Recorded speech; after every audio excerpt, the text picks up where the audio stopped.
오늘 설교 제목이 부흥의 조건, 부흥은 어떻게 오는가라는 제목으로 설교하려고 합니다. 여러분들 요즘에 마치 지나간 유행처럼 신기할 만큼이나 이 부흥이란 단어가 우리에게서 교회 안에서 멀어져 가는 것 같습니다. 요리 이 조리법에 알려진 일반적인 단어가 레시피죠. 레시피라는 단어이지요. 레시피라는 이 단어는 다른 뜻으로는 처방을 뜻하기도 합니다. 처방. 신자들도 또 교회도 각자 나름대로 부흥에 대한 생각과 처방들을 갖고 있습니다. 그런데 기독교 역사를 보면 우리가 갖고 있는 처방과 또 우리가 갖고 있는 생각하고는 조금 달라요. 기독교 역사의 부흥을 보면 말씀이 기초가 되어서 말씀이 있는 그대로 믿고 순종해 드릴 때에 부흥이 일어났습니다. 1970년대, 80년대, 90년대 어쩌면 초반까지라고 해도 과언이 아닐까요? 아니 80년대 말까지 정말 부흥 집회 말씀 앞에 얼마나 기도원으로 교회로 새벽 예배로 정말 우리 한국 교인들 대단했습니다. 말씀이 살아있을 때에 그리고 그 살아있는 말씀을 내가 순종할 때에 부흥은 그때부터 일어나기 시작했습니다. 하나님께서는 이스라엘 백성들에게 하나님의 마음을 품는 선지자들을 항상 보내셨습니다. 그래서 부흥의 장애물이 무엇이고 또 어디에 관심을 우리가 가져야 부흥하겠는지 무엇을 극복해야 부흥을 할 수 있는지에 대한 이 처방전에 대해서 말씀해 주심으로써 하나님을 가까이 하지 않으면 부흥이 불가능하다는 것을 항상 그렇게 여러 가지 방편으로 알려주셨습니다. 그래서 오늘 저는 이 스가랴 본문 말씀을 통해서 부흥이 어떻게 오는가 우리가 깊이 깨닫고 우리 한마음 성도들 말씀을 들으시는 모든 성도님들이 말씀이 들려질 때에 내게 주시는 말씀으로 정말 아멘하고 받아들였으면 좋겠어. 이렇게 드리기를 주님의 이름으로 축복합니다. 그래서 말씀에 의한 놀라운 부흥을 체험하게 되기를 주님의 이름으로 축복합니다. 스가랴의 이름은 여호와가 기억하신다라는 뜻입니다. 사실 스가랴 선지자는 오늘날로 표현하자면 부흥 강사라고 할 수 있습니다. 부흥 강사. 당시 이스라엘은 시대적으로 몹시 어렵고 그 앞날이 어두웠던 그런 때였습니다. 그래서 이스라엘 백성들은 70년 동안의 이 바벨론 포로 생활을 하면서 예루살렘이 멸망한 것을 기억하면서 1년에 4차례 4월, 5월, 7월, 10월 달에 4번을 총 금식을 했었습니다. 절기를 삼고 항상 금식을 했었어요. 4월은 느부갓네살이 예루살렘을 점령한 것을 점령했던 것을 기억하면서 금식을 했었고 5월은 성전이 파괴되어 버린 그 아픔을 기억하면서 금식을 하였고 7월은 유대인들의 학살을 기억하면서 금식하였고 10월은 예루살렘이 완전히 포위된 것을 기억하면서 금식하였습니다. 그런데 이제는 그들이 이제 그 금식이 다 이제 하고 있었지만 포로에서 해방되어서 예루살렘으로 돌아왔습니다. 그래서 이제는 이 절기를 과연 지켜야 하는 것인가? 이제는 포로에서 다 해방되어서 이제 고향으로 돌아왔는데 자기 나라로 돌아왔는데 꼭 이 절기를 지켜야 하는가에 대해서 의문을 갖기 시작했고 아마 그 의문이 어쩌면 하나님이 보실 때에는 정말 우리의 입에서 지금 우리의 생각 속에서 이 부흥이란 단어가 사라지고 있는 것처럼 이것이 과연 다시 부흥을 시작해야 되는 단계가 아닌가라고 다시 우리가 이렇게 말씀으로 재도전하는 것과 같이 하나님께서는 그들이 가진 의문에 대해서 아주 중요하게 여기셨던 것 같아요. 왜냐하면 바로 이때가 부흥을 해야 될 시기다라고 생각하시지 않았을까라는 그 짐작을 해봅니다. 왜냐하면 오늘 본문 스가랴 8장 전체를 보면 절기를 1년에 4번 지킬 필요가 있냐는 질문에 대한 답변의 말씀이 오늘 본문입니다. 하나님의 대답은 과거 이스라엘의 비극적인 일들을 기억하면서 금식하는 절기는 이제는 지킬 필요가 없다라고 말씀을 하십니다. 오히려 금식하는 대신에 함께 모여서 즐겁게 먹고 만민에게 복음을 전파하라. 그러니까 즐겁게 먹는다는 거예요. 하나님 앞에 나와서 말씀을 즐겁게 먹고 만민들에게 복음을 전하는 것이 금식하는 것보다 훨씬 낫다. 그러니까 금식 안 해도 된다. 그래서 복음을 전하는 도성이 되도록 이렇게 하라라고 말씀하신 장면이 오늘 본문이지요. 21절을 보면 하나님의 백성들이 하나님을 찾고 하나님의 은혜를 받으려고 하면 할수록 다른 사람들도, 그러니까 믿지 않는 사람들도 은혜를 받으려고 나도 너희를 따라가겠다, 이렇게 하겠노라라고 말씀하신 장면을 보면 느낄 수가 있습니다. 한마디로 하나님께서는 하나님의 백성에게 먼저 주님으로 인한 즐거움이 있고 소망이 있기를 원하셨던 거예요. 하나님의 말씀으로 인한 즐거움이 우리 속에서 먼저 있기를 원하셨고, 또한 그 속에서 말씀으로 인해서 소망을 갖기를 원했다는 거죠.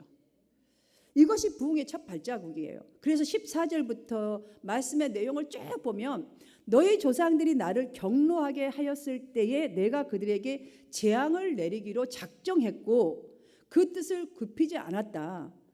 그러니까 말씀을 아무리 전하여도 말씀을 듣지도 않고 순종하지도 않았기 때문에 결정적으로는 하나님이 정말 재앙을 내리기로 작정을 했다는 거예요. 그 뜻을 굽히지 않았다.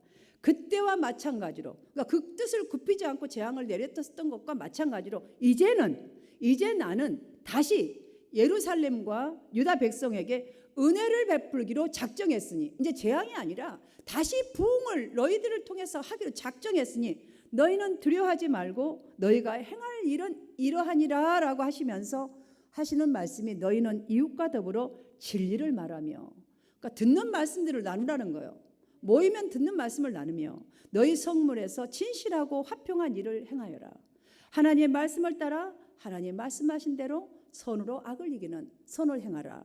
마음에 서로 해하기를 도모하지 말며 시기하고 질투하고 이런 거 생각하지 말며 거짓 맹세로 좋아하지 말며 입으로만 막 하는 그거 하지 말며 마음에 서로, 그러니까 맹세하기를 좋아하지 말라. 이 모든 일은 내가 미워하는 것이니라.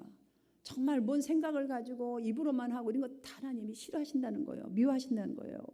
하나님이 구원받은 백성에게 요구하실 삶이 무엇입니까? 여기 보니까 뭐예요? 하나님과 먼저는 가까운 관계를 유지하는 모습을 보이라.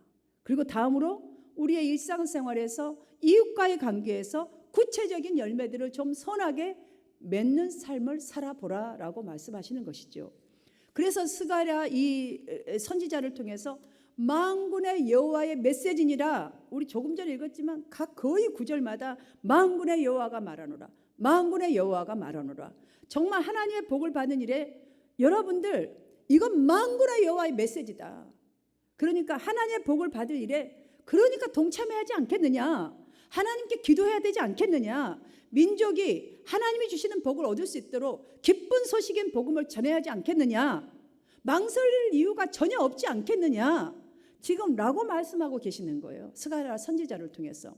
23절을 보면 그날에는 말이 다른 이방 백성 10명이 유다 사람 하나의 옷자락을 잡을 것이라고 했어요.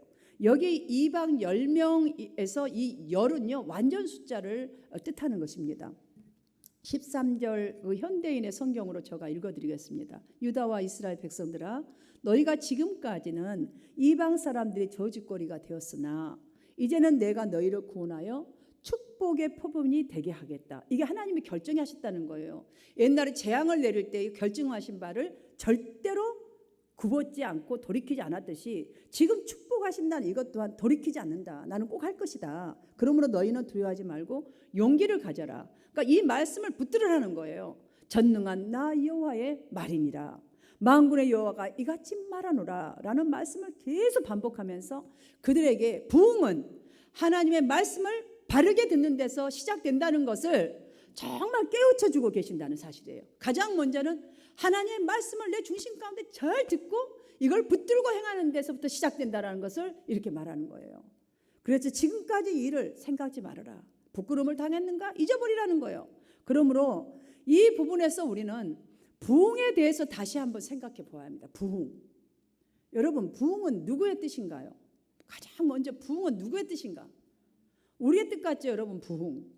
하나님 우리 부흥하기로 원합니다. 기도도 부흥하기로 원하고 말씀도 부흥하고 교회도 부흥, 숫자적으로 부흥, 물질도 부흥, 복도 부흥, 우리 자식도 부흥. 근데 그 부흥의 뜻이 부흥은 누구의 뜻이냐고요. 누구의 뜻? 하나님의 뜻이에요, 여러분들. 하나님의 뜻. 여러분의 뜻 같죠? 우리가 막 부흥하니까 우리의 뜻 같잖아. 그래서 하나님 부흥시켜 주시옵소서, 주시옵소서 우리 이것만 하잖아요. 그럼 부흥이 왜 하나님의 뜻일까요? 부흥이 왜 하나님의 뜻일까요? 느헤미야 1장 9절에 보면 예루살렘 즉 교회에 대해서 내 이름을 두려고 택한 곳에 돌아오게 하리라라는 말씀이 기록되어 있습니다. 바로 이 말씀입니다. 따라서 이 교회는요, 하나님의 영과 하나님의 이름을 위해서 세워진 곳이에요. 그래서 교회에 있는 우리의 영이 우리의 각자의 영들이요, 침체에 빠지게 되면, 그러니까 말씀이 없어지게 되면, 자꾸 말씀이 비껴나간 삶을 살게 되면 하나님의 이름과 하나님의 영광이 훼손되는 거예요. 그러면 훼손됐다는 건 뭐예요? 완전히 지금 퇴보하고 있는 거잖아요. 부흥하고는 관계가 없죠. 그래서 하나님은 교회뿐만이 아니라 이미 이 땅에 황폐해지고 또 우리가 살아가는 이 땅이 황폐해지면서 피폐하게 되는 것을 절대 보지 않습니다. 그대로.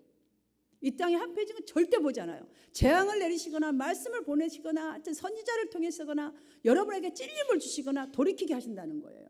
그게 하나님 우리에게 주시는 심판이에요. 사실은 살아가면서 주시는 거. 왜냐하면 우리를 주님께로 돌아오고 주님의 영광이 되게 하기 위한 것은 말씀밖에 없기 때문이에요.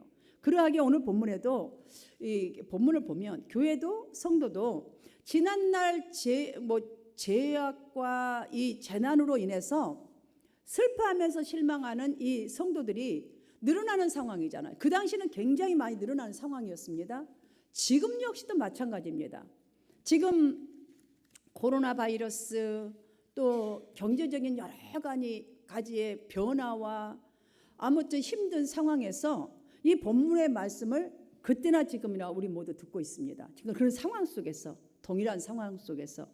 그런데 여러분의 지금 현실에서 이렇게 은혜의 부흥을 베푸시겠다고, 이건 내가 결정했다, 꼭 할 일이라고 이 말씀이 여러분에게는 어떻게 들려지시는지 저는 궁금합니다.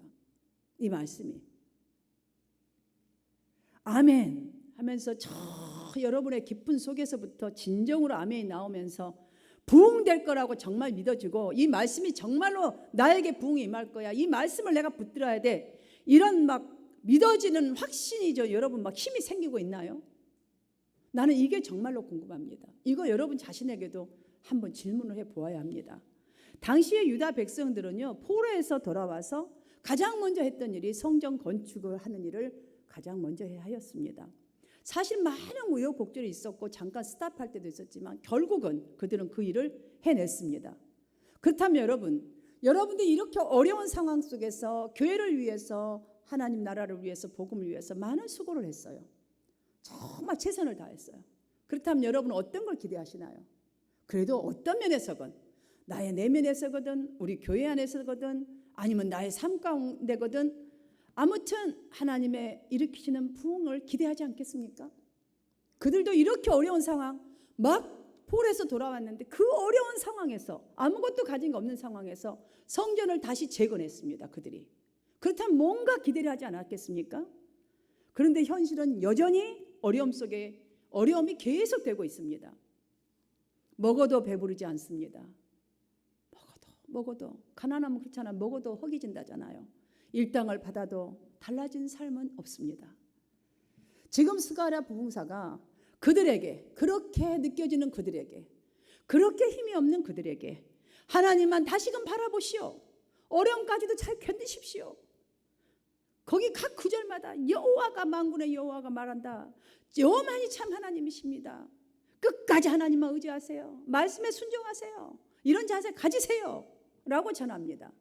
여러분 지금 이런 상태인데, 여러분에게 이렇게 말하는데 그 말씀이 착착 들려주고 아멘 아멘 하면서 하냐고요. 이게 지금 부흥하고 굉장한 연결이, 중요한 연결이 있기 때문에 지금 이 얘기를 여러분에게 드리는 거예요. 이스라엘 백성들의 반응은 이러했습니다.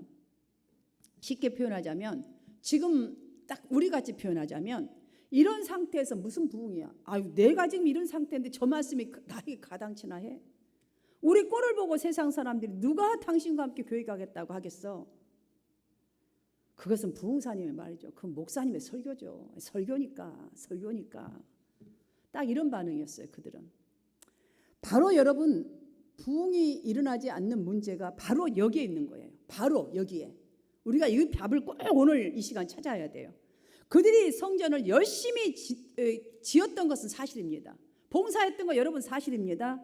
그러나 14절 말씀을 잘 보면 너희 조상들이 나를 경노하게 하였을 때에 내가 그들에게 재앙을 내리기로 뜻하고 뉘우치지 아니하였으나, 여러분 뉘우치지 아니하였으나 라는 이 말씀에서 우리는 하나님께서 왜 열심히 성전을 그 없는 중에서도 이렇게 하나님을 섬기고 성전을 재건했음에도 불구하고 정말 이방인들이 다 보는 가운데 이렇게 저주, 정말 먹어도 배고프고 일당을 받아도 삶이 달라지지 않는 이런 저주가 임하게 되었는가?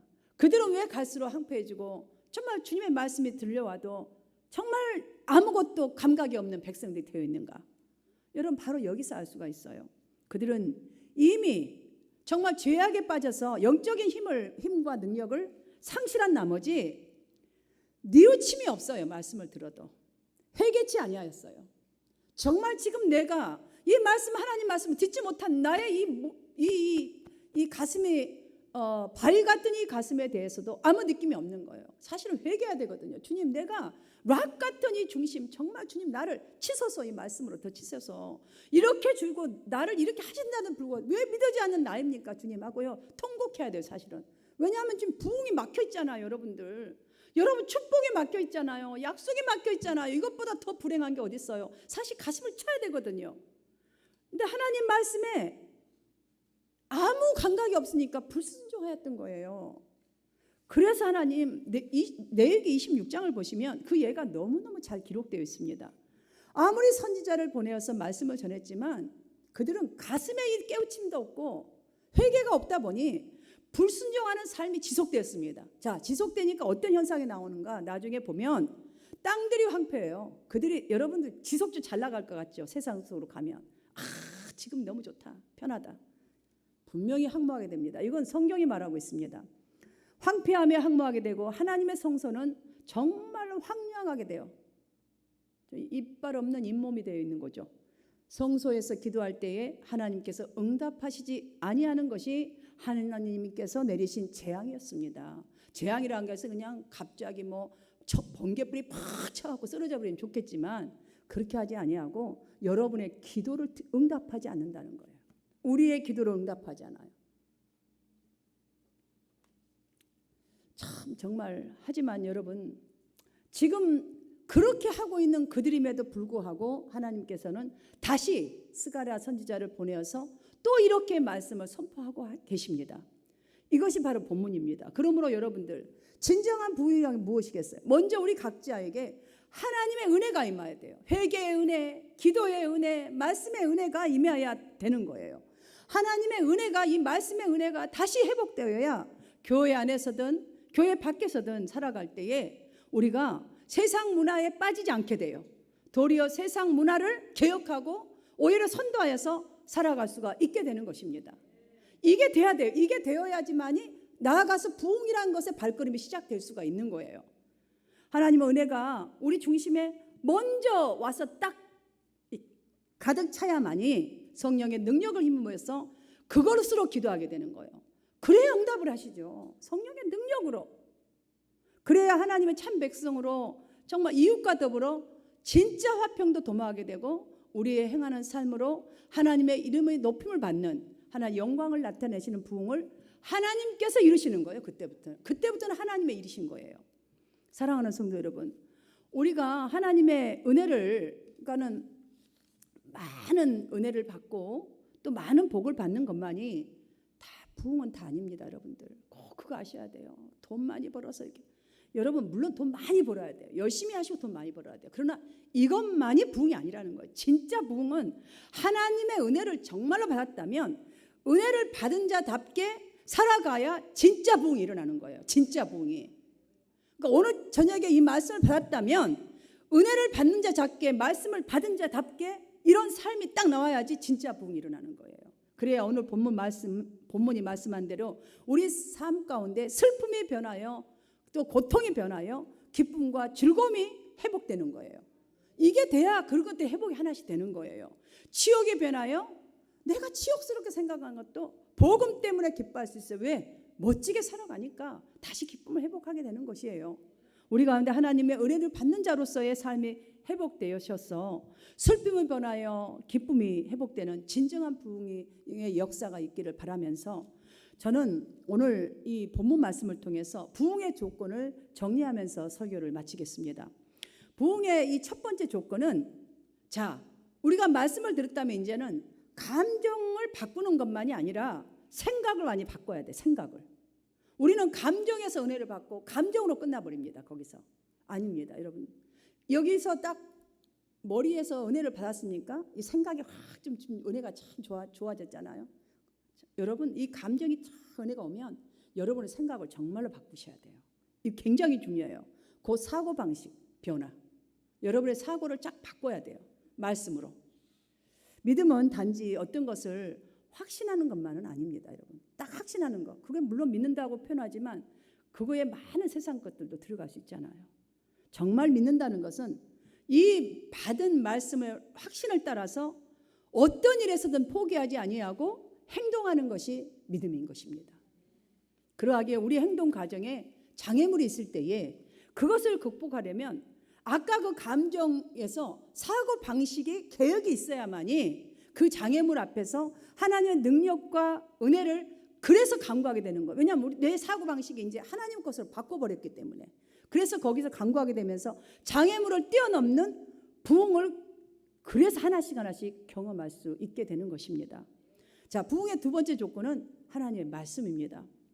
사실 부흥을 방해하는 것은 사단이죠. 사단은 가장 먼저 우리에게서 뺏어가는 것이 무엇이냐면 말씀을 빼앗아 갑니다. 말씀을. 여러분이 진짜로 말씀을 한번 가보세요. 사단 이길 수 있어요. 근데 말씀을 딱 사단이 먼저 뺏어 가버립니다. 왜? 우리 사고방식이 흔들리고 있잖아요, 지금. 아까 감정으로만 끝나버렸고 그 사고방식이 있으면 말씀은 금방 뺏어 가버립니다. 그 감정은 금방 없어졌으니까요. 무슨 말이냐면 우리가 말씀을 기쁨으로 받아들여도 그것이 곧바로 부흥으로 연결되는 것은 아니라는 말이에요.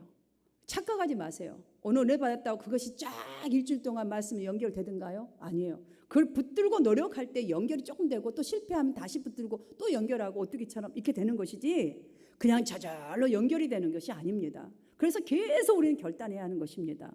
특별히 어려움이 없이 평범하게 살아가는 경우일지라도 우리에게는요, 넷째 이 요소들인 걱정과 뭐 기타 욕심, 근심 등등이 마음속에 지속적으로 우리 안에 내재 있다면 주의 말씀이 열매 맺는 것을 바로 그것들이요 방해해버려요.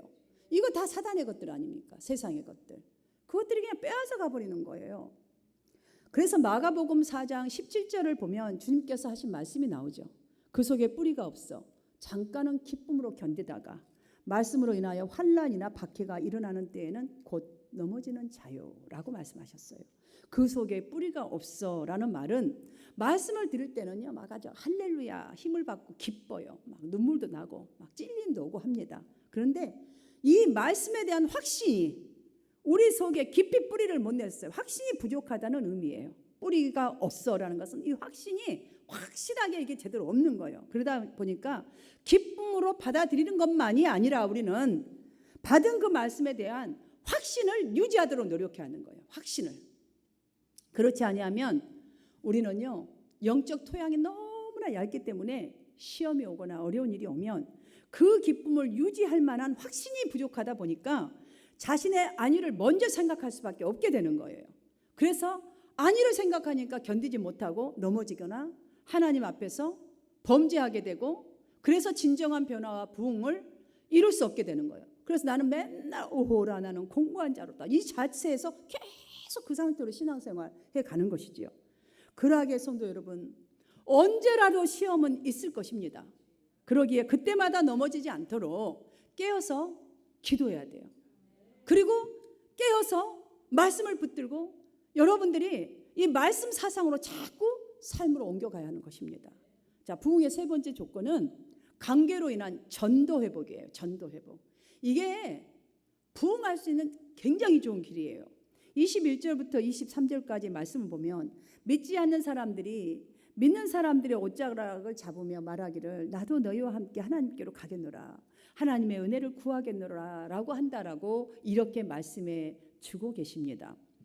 이러한 부흥 23절의 표현대로 하나님이 너희와 함께 하심을 들었나니 보았나니 여러분 그러니까 먼저 믿는 우리의 삶이 회복되었다. 정말 말씀이 이런 것이다.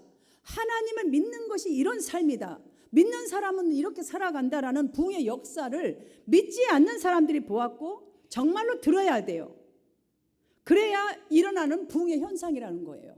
그래야 나도 너와 같이 하나님을 좀 찾고 하나님께 가서 예배를 좀 드려야겠다. 그러면 옷자락이라도 붙들고 졸졸 따라온다라는 거예요.